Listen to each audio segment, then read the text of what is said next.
your microphone. All right. What's the hashtag? I haven't decided what to think. Best press conference.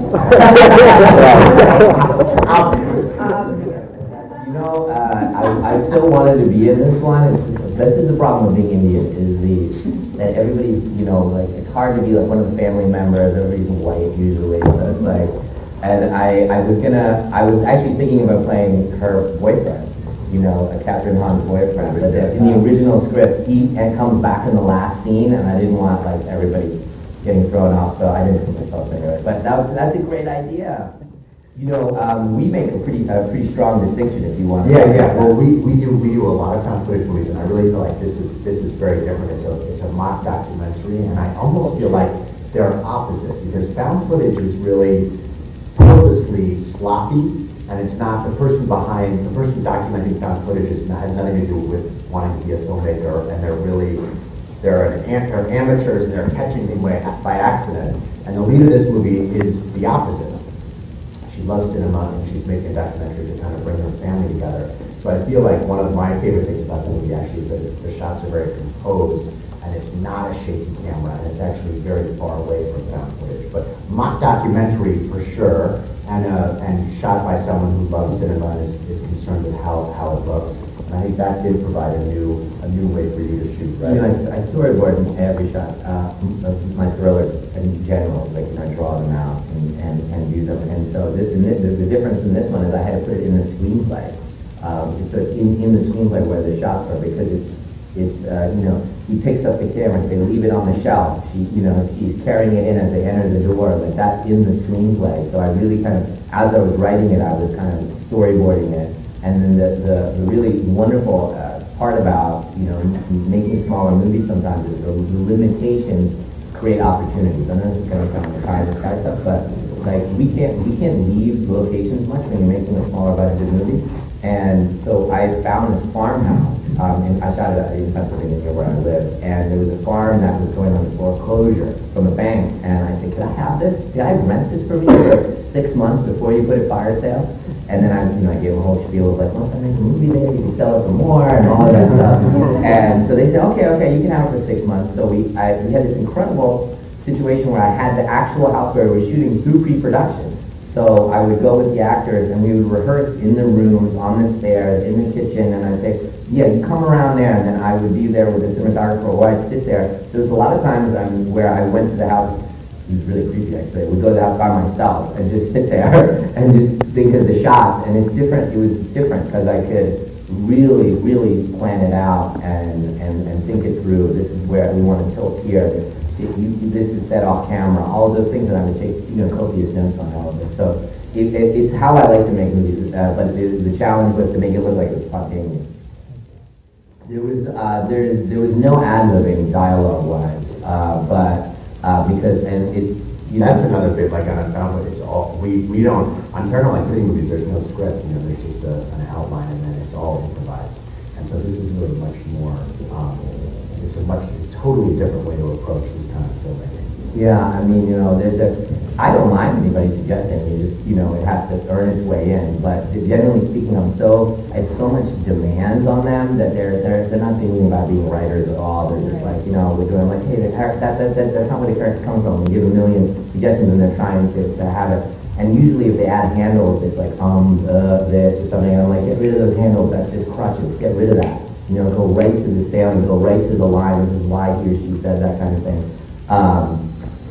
We had a two-part question. What was it, the dialogue? Yes, did you shoot The kids shot, yes. There was one part that the kids shot. Mostly it was our operator, who's a fantastic operator. I actually used the cinematographer, Maurice Alberti, who shot The Wrestler for Darren. And it was actually Darren that recommended her, luckily enough, when she was available and wanted to do it.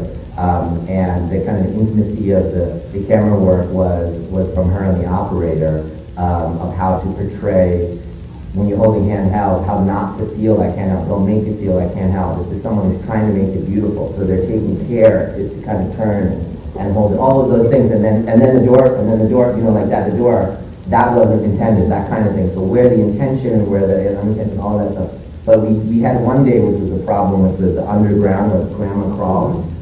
The camera operator was too big, he was a grown man. He couldn't keep up and go and crawl under there. So in classic movie style, this is what happens on big movies all the time. The grips all got together. We can figure this out, and we can make a contraption. Just give us 10 minutes. We're going to make a contraption. And they were like, and they made this like mechanical thing. And of course, an hour and a half later, they're like trying to pull it, and it's not working, and it's tipping over. And we're all sitting there. I'm like, I'm dying. This is like, literally like 1/3 of the day is gone. And I look over, and Ed is there, and I'm like, Ed, why didn't you just hold the camera? And he was like, yeah! And then he just ran underneath like this, and like he was squatting, and he ran, and he did all the camera work under the house. He was so proud that day. Basically when I'm writing something, I think about what is the subject of the piece, So the subject of the piece is our fear of getting old, which is a variation on our fear of dying, So it's a prime, like I have to believe there's like a primal thing that we're talking about, even though it's fanciful and we're doing it all in a kind of tongue-in-cheek manner. But what is the thing that makes it scary? What is the psychology behind it? I mean, actually I met my wife at NYU in abnormal psychology class. I just love psychology. I love psychology, why we do things, what does the color red do, what does this camera angle do, all of that stuff. So that's the primal thing of it, is that we're scared of getting old, and playing on that is a powerful conceit, I mean, we talked a lot about that, that's what our yeah.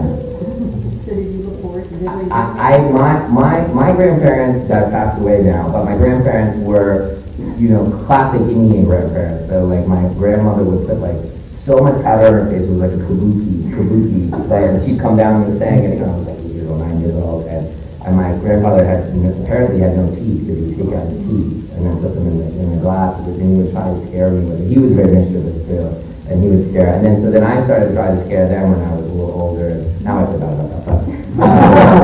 But my parents now, who are grandparents, who have not seen the movie yet, and I'm very nervous for them to see it. They're going to see it. Yeah, that's when they're going to see it. But they're really holding out. Yeah, I don't know what they're going to think about all this stuff, and Adam the Dangler and all this stuff. So,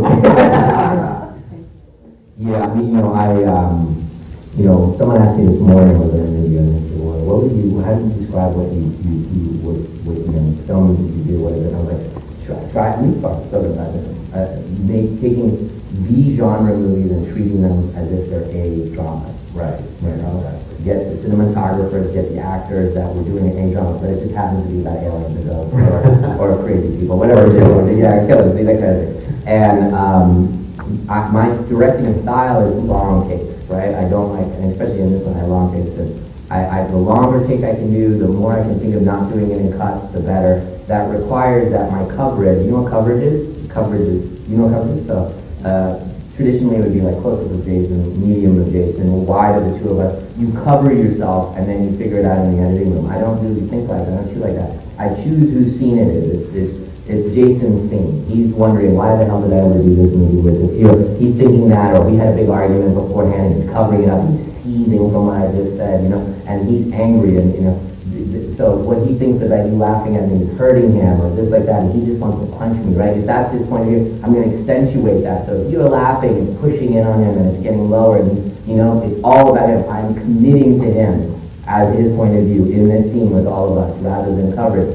That requires me, the only opportunities I have to adjust are this theater-trained actor who's used to getting up on stage every day and doing a different performance at 2 o'clock, doing a different performance at 8 o'clock, and just committing and going, I'm doing this angry, go. So take 7, take 14, take 21, that's my coverage. So I need actors that are very versed in that style of, and they don't start editing themselves, they don't start questioning, can we do that again, and it requires this, because I do long takes, there's a trust that happens on the set. So if he and I are the actors, and take 2, take 3, we're not getting it, I'm not getting it, I'm not there, and then suddenly on take 4, I get it, and I do something really genuine and truthful, it ignites him, because he knows we're tied, we're inextricably tied together, then he does something that's very truthful, then I'll do it again, and then suddenly you get that magic take like that. And theater actors know this. That's how they know they've got magic on stage, when everybody's connected in there, kind of this magic of storytelling. And so that's kind of how my philosophy. I love stage actors. And I think the other thing that actually found footage and mock documentary do share is that you can't have very recognizable people in a found footage, because it's like, wait a second, how did Brad Pitt suddenly get in this footage that was captured by accident? So you really have to find people who are great actors but not recognizable, which is hard because most people get recognizable and get famous because they're good at what they do. So you really got to find people who are great but haven't kind of been discovered yet. And so the pool of world-class actors that have done theater, there's a higher opportunity of grabbing somebody from that pool. And then also, kind of interestingly enough, the two kids are from Australia. I don't know if you guys know that. Totally random, and they're from different sides of Australia. But that again makes sense when you're in light of what Jason just said, because if you're trying to find somebody you guys haven't really seen that much, or unknown, where are the biggest pools of untapped talent? Stage, Australia, that can do an American accent. That's easiest. I don't know if you know, that's easiest to go from Australian to American. That's the easiest accent to switch to without losing your palette of colors as an actor. Because the harder that transition is, the more you squash your paint set of the colors that you can use. That's why it's very risky to do accents, because you just keep on limiting. But Australian to American is the easiest transition.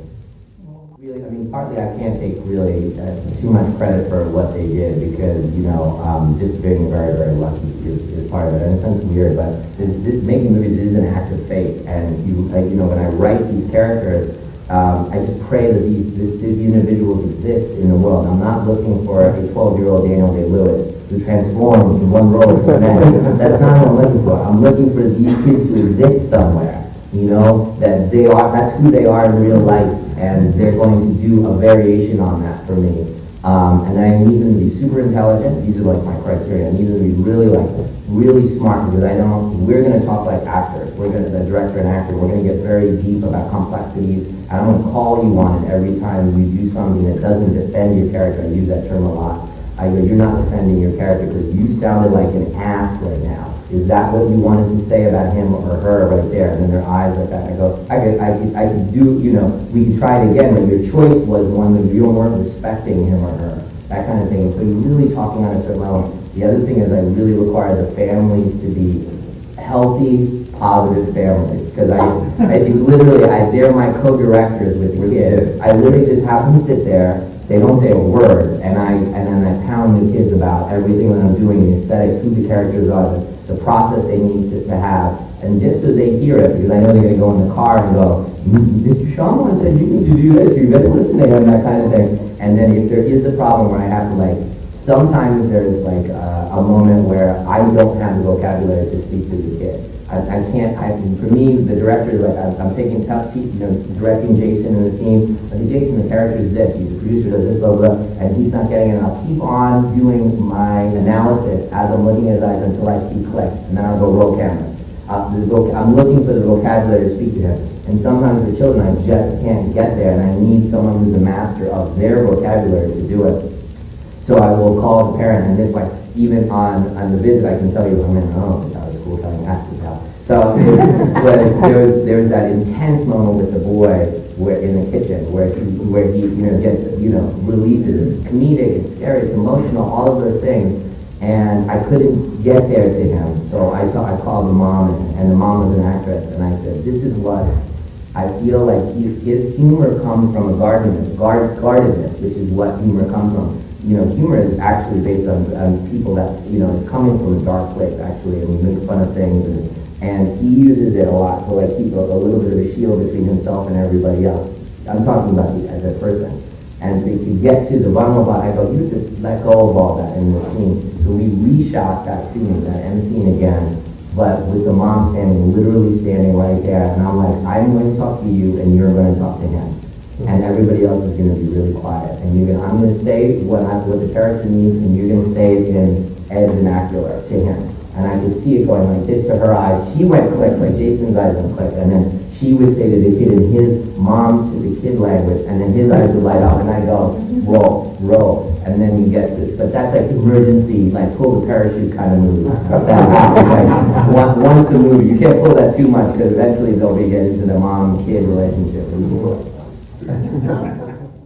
Well, it's critical for me because that's all directing as well. Because in this case, because as Jason has said, the camera is an extension of those characters. So what were they thinking? So like, if the boy was trying to trick his sister, or like that, or the sister was trying to trick the boy in the closet scene, she set the camera up to catch this. So it's on a tripod, it's locked in the living room, staring at the at the closet. That's all what happened. That's what I would tell her what would happen with their character. So it was really, it's not added work, it's the natural homework we would have done anyway. It's manifesting in literal cinematography in this particular movie, but it's the same practical homework you should do when you're really digging into the performances, you know? Absolutely. And what was the first image that hit you from the movie? Oh, what a great question. I believe it was probably grandma in a rocking chair facing the wall. It's actually from an Andrew Wyatt, is an artist, Andrew Wyatt, and he actually lived near me. And there's a sketch that he did of this old couple. I'll show it to you. It's beautiful. It's like a study. There's a sketch of an old woman with a rag around her head, and she's just staring at the wall. She was just thinking. And I thought this was the scariest thing ever, and I took it, I Xeroxed it, and I'm like, this is what we're making. And I kept that with the two-line summary of the movie, and that's what I had first, was this old lady on a farm just staring at the wall. You know, rocking chair. So yeah, that was it. Good call. Well, thank you for what you said about science. This is what I feel about, you guys will get, Jason already knows this. I'm always a philosophical guy, when each movie is a new relationship. It really is. You have to start fresh each time. I can't go, well, the last date went really well or didn't go well, and I was really funny on the last date, so I'm going to tell some great jokes on this date. She's going to love me. It's a terrible way to start a new relationship. Or, my last girlfriend, she always was on my case. I can't believe you just said that to me. And that's a terrible way. Each relationship is brand new. But I do feel like the best way, and I tell it to my kids, whenever I meet somebody, a human being that is comfortable with themselves, their flaws, their arrogance, their love, their vulnerability, their fragility, they're just comfortable with themselves. The whole totality of it all. They're so amazing to be around. It's an attractive person to you. They may not be the most beautiful, they may not be the most smart, but when they're comfortable with themselves, with who they are, they're really okay with themselves. It's like a light, and that's true for artists as well. As the second you try to conform, you try to be something else, you aspire to be something other than you are, your light diminishes, So this was kind of like, this is a Monday morning quarterbacking philosophical thing I'm saying to you. But it's like, to go and make, a small movie, which never strikes me as less than. It's not at all. It's what, just love of cinema and just be irreverent and funny and gross and emotional and dark, as I am, and let that weird balance be me. Because the thing I can say, you walk away, you can walk away and say the visit is 100% me. That's such a wonderful feeling, and whatever comes from it, because how could the result be wrong, right? Because it was me, really me, and so that's kind of the philosophy, and and it's really hard because even now, like for example, I'll just tell you honestly, as I'm finishing writing the next one, that hopefully we will do together, there's, I'm like, this is funny, people really laugh when you did that. I don't think this is funny as it is. Put this out of your head. Yeah, I'm already doing that, and already you're not being yourself, right? I'm already not being authentic, right? So obviously there's a different variation in me in this new movie, and it's a hard thing to not want to just be yourself. So this is a version of like, strip everything away and just have fun. And this is my funnest movie ever. Yeah, like every doc, I did TV shows this last year where we're finding and whatnot. Every doctor in the TV shows, and I want to make Sex in the City, and nobody's offering me. That's what I really want to make, because I want to make Sex in the City. And I feel like that's what I want to make, but everybody else was offering me all like, sci-fi, scary kind of things. Me in person, as a human being, I enjoy this balance of it. It is a balance of who I am. I'm mischievous, kind of. And I've had a couple times where I wrote comedy. I wrote it in Stuart Little. There's more family-oriented movies like there. And Signs, there was some comedy, and occasionally I put in some things, But I've been enjoying, making people laugh, and I enjoy it. And I hope to have that as a wonderful thread in the movies. I think it's a great foil, don't you think? Yeah, I always think that the best scary movies or genre movies have a release. Like Insidious, there's a lot of funny stuff in Insidious. There's a lot of funny stuff in Paranormal Activity 3. And I always think it makes the movies scarier or more thrilling because it gives the audience a chance to relax and sit back and laugh, and then the genre aspect sneaks up on you again. So probably my favorite thing about this movie is that it's got all the great aspects you hope for in a genre movie, but it's also really fun. Wow, this is great. Well, we got over the whole awkwardness because we had sex twice. We got over that. But Jason is really, here's the thing about Jason. He's like the perfect foil for me because he's super inspirable. All right, so if I'm next to a partner and I know there's business, I know this is about art and commerce, and that's always tough for everybody. It's just so hard. We're selling art, and it's just hard. I get it. And you can go way over here and be like, I'm the artist, and you can go way over here and I'm selling out, and that it's hard. And to be to have a partner that's advising me on the business side, but all he cares about is being inspired, that makes me feel safe. Like, I know he won't betray the individuality of the movie. Like, that's all he cares about is he's the champion of those movies that other people did not see that would become, something that's very universal in their, no pun intended, in their reach. So Jason, I really looked at him in terms of, I'm super confident about creative stuff, and I'm really not confident about like human interaction stuff. And he's very good at it. And so he'll always be like, "Well, it's gonna be all right. Let's do this. Put it up." So it's just been a really wonderful pairing. You can talk about how we first met. Yeah, so we first met. I've always obviously been a huge fan of 90s movies, and I 3 or 4 years ago started calling him and saying, we have this whole bunch of system, we make a whole bunch of movies.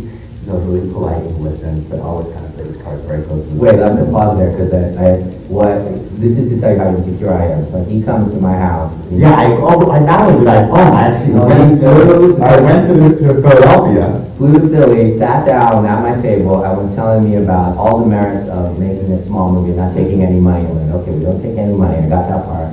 and he's sitting there, and he had a hole in his sweater. Like, it was just this hole in his sweater. And then I'm like, dude, and all I was fixated on was the whole, because I'm like a director, right? So I'm like, it means something. It's the hole in his sweater. At first, I looked exhausted too. I'm like, he's exhausted and he can't buy a new sweater. Okay. And everything he said, I was just staring at his hole in his sweater. Yeah. I wore the wrong sweater. But I kept going over, and someone talked about this, and I think one of my favorite things about making low-budget movies is that when you get into expensive movie-making territory, it's almost impossible not to reverse engineer the movies. It's almost impossible it's irresponsible not to think about the result and the financial result but when you make low-budget movies, you can put that out of your head and I always encourage directors, and I've said this before, like, if you start thinking about, like, this is what happened in my last 4 movies, and then my other movies before that, it's suffocating. And so one of the reasons I really love low-budget filmmaking is you don't have to think about that as much. You can have more fun and be more playful and be freer creatively. Anyway, I pitched our process, and I pitched what I just said, a longer version of what I just said just now tonight, a bunch of times with my holy sweater. And then I did my phone, then I didn't hear from him for a while, and then I got a call, this is about a year ago, and he said, Jason, I heard everything that you said, and I did it. And I said, what do you mean? And he said, well, I made the movie. And I said, but you didn't call me for it. We didn't talk. He said, I know, I did it all by myself, which to me was terrific, and it's the best version of what I said, that's so cool. He said, I'm calling you to show it to you. I want you to see the movie. So I saw it, and I saw a rough cut version. I saw a rough cut version, and we've obviously worked on it. And I think, to answer your question specifically, we'd obviously met a bunch of times, but we hadn't really worked together until we started working on the movie together. And I had always heard, like, I was intimidated by Night, and I had always heard, like, he has a very specific point of view. And I think there have been a lot of terrific things that things that have come out of our relationship over the last 12 or 13 months. But the best one is it's been so collaborative. He wants, not just because I won't always agree, but every single comment, and every time we have a conversation, he's like, wait, tell me more, tell me more, tell me more. And it's really fun. Some directors that we work with are like that and some aren't. But it's really fun when someone is collaborative, that really wants to share ideas, and our point of view, and we've had a very healthy dialogue, and as a producer, that's a very satisfying thing. That's been the best thing for me.